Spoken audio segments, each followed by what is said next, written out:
Assalomu alaykum, Mahorqullar kanalining aziz muxlislari. Bugun sizlar bilan birgalikda qishda ovqat o'rnini bosadigan bir mazali taomni qanday tayyorlanishini ko'rib chiqamiz. Buning uchun yaxshi pishgan pomidorni olib, tag tomonini o'yib olib, tepasini kres shaklida kesib olamizda hamda qaynab turgan suvga 2 minut tashlab olamiz.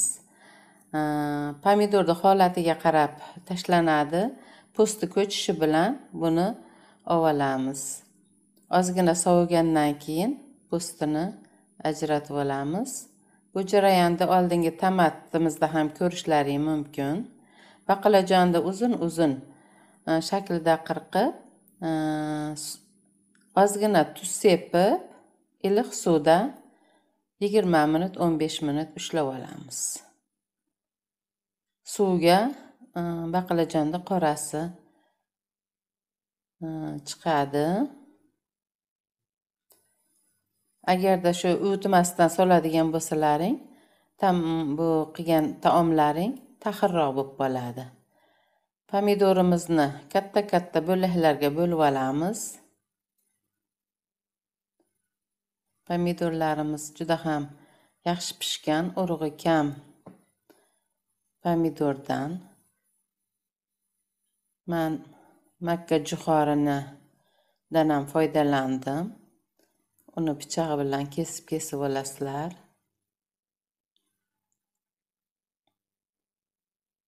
Mana pomidor tayyor qilib oldik.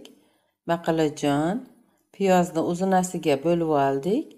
Sarimsoq, 2 xil bolgarskiy, sabzini qirg'ichdan chiqardik. Har xil ko'katlar, ko'kloviya hamda makka jo'xorini tayyorlab oldik.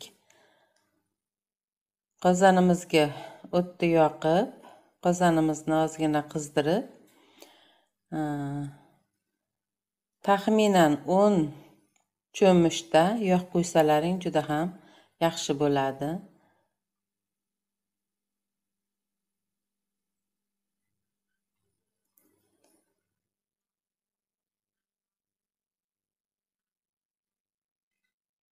Yog'liroq bo'lsa juda ham shirin bo'ladi. Yog'imiz qizigandan keyin piyozimizni sovolamiz.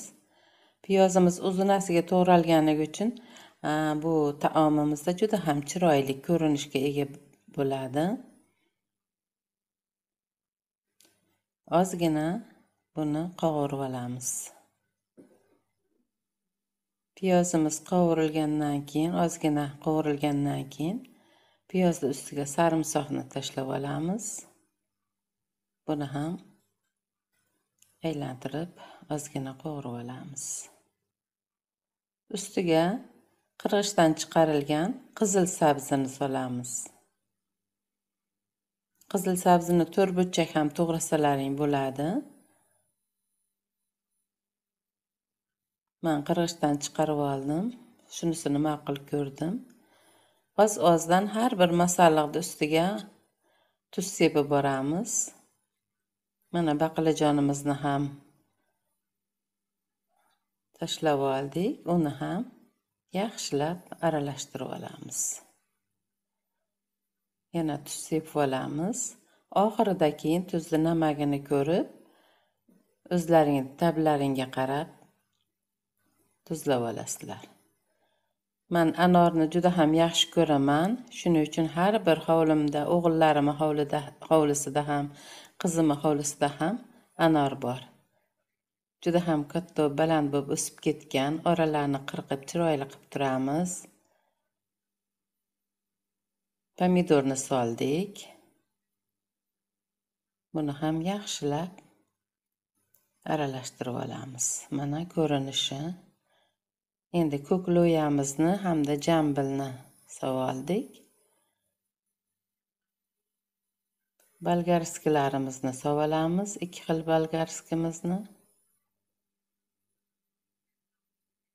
Yaxshilab buni ham aralashtirib olamiz.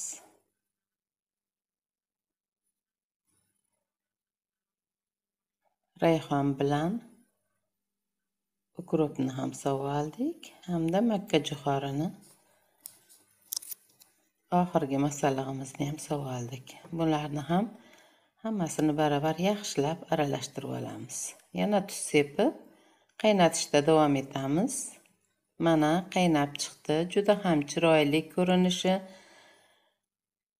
mazasi ham juda ham shirin. Qishda bemalol ochib, ovqat o'rnida iste'mol qilishlaring mumkin. Tayyor bo'lgungacha bankalarimizni bug'lab olamiz. Qopqog'imizni esa issiq suvda, qaynab turgan suvda dimlab qo'yamiz. Mana tayyor bo'ldi. Endi sekin astalik bilan buni bankalarimizga quyib olamiz. Qaynab turgan joyida quyib olamiz. Agar quyuqroq qilmoqchi bo'lsalaring, yana qaynatishlaring mumkin. Yog'ini, hammasini bir xil qilib har bitta bankaga solib olasizlar.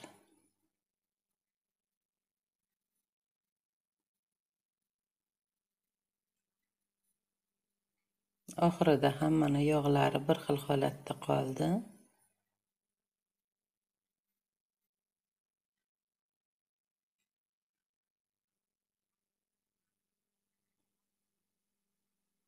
Juda ham chiroyli, juda ham mazali taom bo'ldi. Yoqqan bo'lsa sizlar ham qilib ko'ringlar. Sog' bo'linglar, salomat bo'linglar. Kamchiligimiz bo'lsa kommentar orqali yozib qoldiringlar. Yoqqan bo'lsa like bosinglar. Kelgusi videolarimizgacha xayr omonda bo'linglar. Allohning panohida bo'linglar.